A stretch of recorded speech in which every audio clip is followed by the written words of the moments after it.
1962ஆம் ஆண்டு வந்த பொங்கல் ரிலீஸ். சிவாஜி கணேசன், ஜெமினி, சாவித்ரி, சவுகார் ஜானகி ஆகியோரது கெரியரில் மிக முக்கியமானதொரு திரைப்படம் அப்படின்னே சொல்லணும். பார்த்தால் பசி தீரும் திரைப்படம். களத்தூர் கண்ணம்மாவில் சிறுவனாக அறிமுகமான கமல், அதே சிறுவனாக நடிக்கும் போதே பார்த்தால் பசி தீரும் படத்தில் ரெட்டை வேடத்தில் நடிச்சிருப்பாரு. கமலின் வாழ்வில் முதல் டபுள் ஆக்ஷன் படமும் இதுதான். ஒரு கட்டத்தில் பார்வையற்ற நிலையில் இருக்கும் சாவித்ரி அவர்களையும் மகன் கமலஹாசனையும் குறித்து சொல்றாங்க.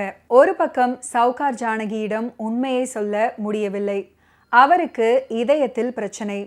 சாவித்ரி அவர்களிடம் சொல்லலாம் அப்படின்னா, அவர்களின் ஜாதி வழக்கப்படி கணவர் மனைவியை விடுத்து வேறு ஒருவரை திருமணம் பண்ணிக்கிட்டா அந்த பெண் தற்கொலை பண்ணிக்கொண்டு இறந்து விடுவாள் அப்படின்ற தங்களுடைய மரபை முன்னமே சொல்லியிருக்கிறாங்க.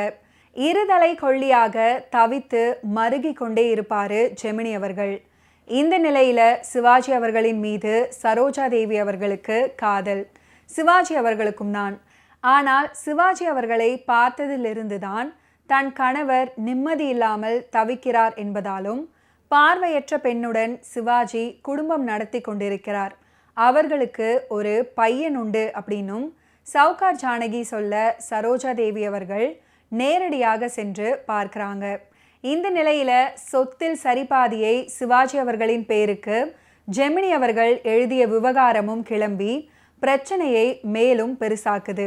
திருமண வயதை எட்டி நிற்கும் ஆணுக்கும் பெண்ணுக்கும் தனக்கு யார் துணையாக வருவார், எப்படி இருப்பாங்க அப்படின்ற கேள்விகள் எப்போதுமே இருக்கும். இந்த சூழலில் நிற்கும் நாயகனும் நாயகியும் ஒருவர் மீது ஒருவர் பிரியப்பட்டாலும் அந்தஸ்து பேதங்கள் அவங்களை சேர விடுமா அப்படின்னு நாயகன் தயங்கி நிற்பதாக காட்சி. அந்த அச்சத்தை போக்குவதற்காக நாயகி பாடும் ஒரு பாடல் பி. சுசீலா அவர்கள் அற்புதமாக பாடியிருப்பாங்க. யாருக்கு மாப்பிள்ளை யாரோ, அவர் எங்கே பிறந்திருக்கின்றாரோ, சின்னதாக கேலியும் சன்னமான காதலும் இழையோடும் பாடல். பார்த்தால் பசி தீரும் படம் முழுக்கவே சிவாஜி அவர்களுக்கும் எல்லா நடிகர்களுக்கும் நடிப்பதற்கு தீனி கொடுத்த படமாக அமைந்தது. சாவித்ரி அவர்கள் ஒரு பக்கம் கலக்கிட்டிருப்பாங்க, சவுகார் ஜானகி ஒரு பக்கம் புழுங்கி தவித்து தன் வேதனையை வெளிப்படுத்துவாங்க. சரோஜா தேவி அவர்கள் எதை நம்புவது அப்படின்னு தெரியாமலும் புரியாமலும் மருகிட்டு இருப்பாங்க. எப்படி சொல்வது, யாரிடம் சொல்லி புரிய வைப்பது அப்படின்னு தெரியாம தன்னுடைய சோகங்களை எல்லாம் அடக்கி கொண்டு துடிச்சுக்கிட்டு இருப்பாரு ஜெமினி கணேசன். இவர்கள் யாருக்கும் எந்த பங்கமும் காயமும் துயரமும் ஏற்பட்டு விடக்கூடாது, எல்லா பழிகளையும் தான் ஏற்றுக்கொண்டு பல்லை கடித்து தாங்கி கொண்டிருப்பாரு சிவாஜி அவர்கள்.